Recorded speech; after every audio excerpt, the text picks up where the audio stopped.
Hello everyone, आप देख रहे हैं इंजीनियरिंग विद देवांशु और हम स्टार्ट करेंगे इंजीनियरिंग मैथमेटिक्स फॉर गेट, जिसमें आज का हमारा टॉपिक है मैट्रिसेस या मैट्रिक्स। मैट्रिक्स स्टार्ट करने से पहले आपको समझना होगा मैट्रिक्स हम क्यों यूज करते हैं। उसके लिए मैं एक एग्जांपल लेता हूं। फॉर स्टार्टिंग लेट्स अज्यूम कि हमारे पास दो इक्वेशंस हैं 3a plus b equals to 8 and a minus 2b is equals to 5। Okay अगर हमारे पास ये दोनों इक्वेशंस हैं तो हमें एक चीज इक्वेशन देख के पता चल जाती है। हमने 9th स्टैंडर्ड पॉलिनोमियल चैप्टर में पढ़ा है कि इन दोनों इक्वेशंस को हम लीनियर इक्वेशंस कह सकते हैं। लीनियर इक्वेशंस क्यों? क्योंकि इनमें जितने भी वेरिएबल हैं, वेरिएबल्स की डिग्री सिर्फ 1 है। अगर 1 से बड़ी डिग्री होती, अगर कोई भी वेरिएबल की पावर या इंडाइसिस हम कहें तो वो क्वाड्रेटिक इक्वेशन कहा जाता, वो लीनियर में नहीं गिना जाता। तो जब हमारे लीनियर इक्वेशंस हो तो इन्हें सॉल्व करने की मेथड्स हमने 9th में सीखी हुई है, नेमली क्रॉस मल्टीप्लिकेशन, एलिमिनेशन। हम कोई भी मेथड से दो लीनियर इक्वेशंस को सॉल्व कर सकते हैं। और हमारे पास दो वेरिएबल्स हैं, दैट मींस इन्हें सॉल्व करने के लिए हमें मिनिमम दो इक्वेशंस तो चाहिए होंगे। तो हम इसे अगर एलिमिनेशन, लेट्स से एलिमिनेशन से सॉल्व करें तो आई कैन से दैट कि इस इक्वेशन को मैं अगर 2 से मल्टीप्लाई करूं तो मुझे फॉर्म ये मिल जाएगा 6a plus 2b equals to 16। तो ये मेरा इक्वेशन 1 था, ये इक्वेशन 2 था। अब मैंने इक्वेशन 1 को मॉडिफाई करके इक्वेशन 3 बनाया। तो जब मैं इक्वेशन 3 माइनस इक्वेशन 2, यहां देखो ये माइनस है, ये प्लस है, इसलिए मैं क्या करूंगा, ऐड करूंगा। तो मुझे एक नया इक्वेशन मिलेगा, लेट्स से इक्वेशन 4। अब इक्वेशन, इन दोनों इक्वेशंस को, किस दोनों को, इक्वेशन 2 एंड इक्वेशन 3 जो ये बना, इन दोनों को अगर मैं माइनस करूं तो यहाँ पे क्या हो जाएगा, 6a plus 2b is equals to 16, जिसे मुझे ऐड करना है किससे, सेकेंड इक्वेशन से, a minus 2b is equals to 5। तो मुझे सॉल्यूशन में ये दोनों एलिमिनेट हो जाएंगे। 7a is equals to 21, ये वैल्यू मिल जाएगी। और इसी सेम चीज को मैं लिख सकता हूं a equals to 3। ओके, अब ये a equals to 3 की वैल्यू को मैं अपने सेकेंड इक्वेशन में आगे इनपुट करूं तो वो क्या हो जाएगा, 3 minus 2b equals to 5। तो 3 उस साइड जाके माइनस हो जाएगा, minus 2b equals to 2 and b will be equal to -1। तो मुझे a और b की वैल्यू जो फाइंड आउट करनी थी वो हमारे ट्रेडिशनल मेथड ऑफ एलिमिनेशन जो हमने 9th स्टैंडर्ड में सीखी है उससे हमने सॉल्व कर ली। ओके, कोई मिस्टेक आई थिंक नहीं है, वो तो आप करेक्ट कर लीजिएगा। अब हमारा आज का मेन टॉपिक क्या है, मैट्रिक्स है। ओके, तो मैट्रिक्स और कोई चीज नहीं है, हम सिर्फ लीनियर इक्वेशन हम किसमें सॉल्व करते हैं, अलजेब्रा में। तो हम जब अलजेब्रा सॉल्व करते हो तब कई लोगों को ये a, b, x, y जैसे वेरिएबल से नफरत होती है, सॉल्व करने में उन्हें दिक्कत होती है।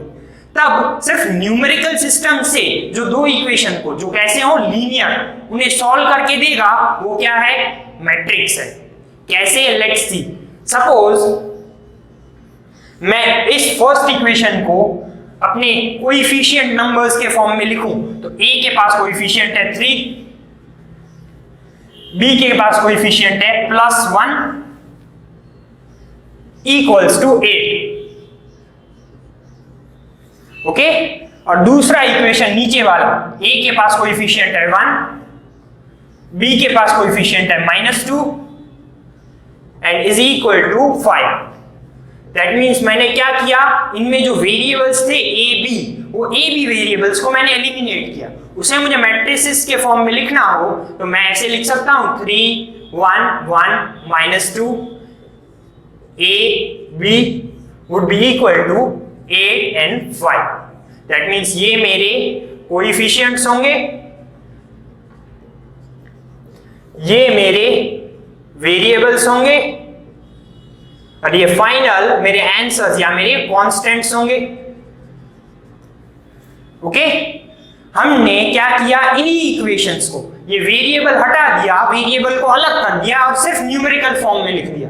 ओके, और जब इस न्यूमेरिकल फॉर्म को हम सॉल्व करना चाहें तो हम इसे 3 1 1 -2 लाइन 8 and 5 ऐसे लिख सकते हैं। हमने क्या किया, वेरिएबल वाली लाइन को एलिमिनेट किया और इक्वल्स टू के जगह एक लाइन दे दी, और ऐसे मैट्रिक्स को हम नॉर्मली ऑगमेंटेड मैट्रिक्स कहते हैं।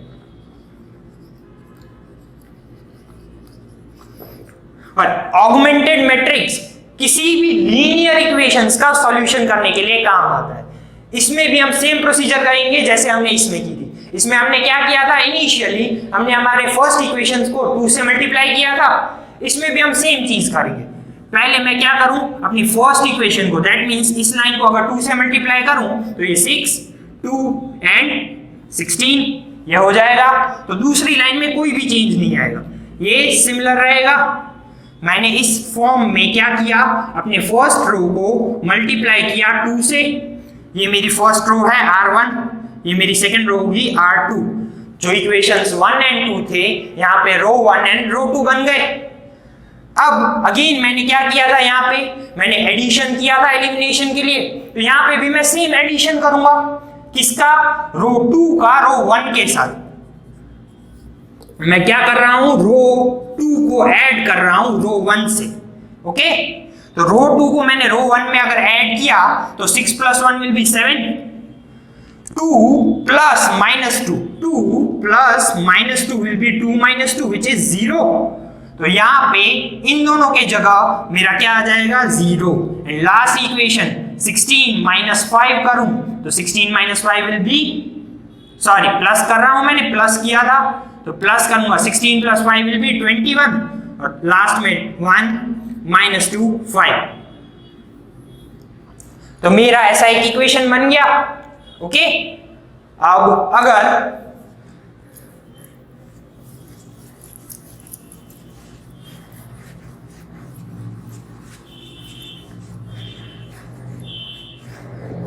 देखिए अब तक हमने क्या किया, ये फर्स्ट रो हमने देखा था कि फर्स्ट रो फर्स्ट इक्वेशन की रो थी जिसमें a b दो वेरिएबल्स थे, 3a के साथ था, 1b के साथ था। और यहाँ पे देखें तो 7a के साथ होगा, 0b के साथ होगा, तो डायरेक्टली 7a = 21 ऐसा मुझे इक्वेशन मिल जाता है जो हमें एलिमिनेशन के टाइम पे भी मिला था।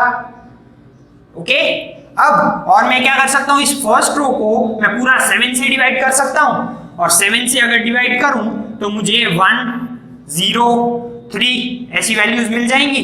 नीचे अब मैं कुछ नहीं कर रहा सेकंड इक्वेशन के लिए, तो उसे वैसे के वैसा ही रखूंगा। मैंने क्या किया, R1 को डिवाइड किया 7 से, फर्स्ट रो को 7 से डिवाइड कर दिया। 7 / 7 1, 0 / 7 0, 21 / 7 विल बी 3। तो इससे मुझे फर्स्ट इक्वेशन में क्या मिल गया, 1a विल बी = 3 ऐसा मिल गया। ये मेरा a वाली लाइन थी, ये मेरी b वाली लाइन थी, और ये मेरी कांस्टेंट वाली लाइन थी। यहाँ भी देखो तो ये पहली रो वो मेरी a के लिए होगी, ये सेकंड रो वो मेरी b के लिए होगी, और ऑगमेंटेड मैट्रिक्स ये लाइन के बाद जो भी नंबर्स दिए गए हैं वो मेरे कांस्टेंट होंगे। ओके, तो यहाँ पे मैं देखूं तो 1a = 3 ये मिल गया, दैट मीन्स मुझे a की वैल्यू 3 मिल गई। तो अब डायरेक्टली मैं b की वैल्यू भी निकाल सकता हूँ। ओके, b की वैल्यू हमने यहाँ निकाली, वैसे भी निकाल सकते हैं, और एल्स हमें मैट्रिक्स सॉल्व करना हो तब भी हम निकाल सकते हैं। कैसे, लेट्स सी।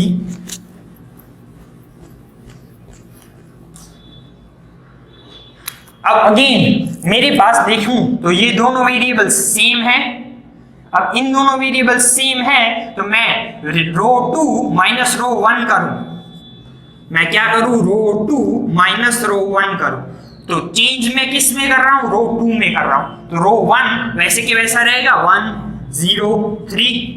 तो रो 2 में चेंज क्या कर रहा हूं, माइनस कर रहा हूं। 1 - 1 will be 0, -2 - 0 will be -2, 5 - 3 will be +2। तो अब अगेन मुझे सेकेंड इक्वेशन क्या मिल गया, -2b = 2। तो इससे मैं बता सकता हूं मेरा b कैसा होगा, -1 होगा। क्लियर, पता चला। हम जो यहाँ सॉल्यूशन पे आए थे वही दोनों सॉल्यूशन a और b के आंसर हमने मैट्रिसेस की मदद से भी सॉल्व कर लिए। सिर्फ चेंज क्या आया, हम जो वेरिएबल्स में कंफ्यूज हो रहे थे ए बी एक्स वाई, उन सारे वेरिएबल्स को हम मैट्रिक्स में एलिमिनेट कर देते हैं। तो इन शॉर्ट हमारा मैट्रिक्स क्या होगा, मैट्रिक्स के लिए हमें दो चीजें खास ध्यान रखनी है। फर्स्ट थिंग इज वो लीनियर इक्वेशंस को सॉल्व करता है, ओके वो लीनियर इक्वेशंस को सॉल्व करता है और उसका ऑपरेशन वो कम्यूटेटिव प्रॉपर्टी नहीं होगा, या ऐसा कह लो सीक्वेंशियल ऑपरेशंस होंगे।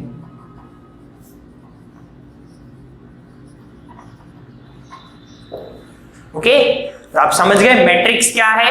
आगे की वीडियो में हम देखेंगे मैट्रिक्स के टाइप्स क्या होते हैं, गेट में क्या क्वेश्चंस पूछे गए हैं मैट्रिक्स से रिलेटेड। Thank you.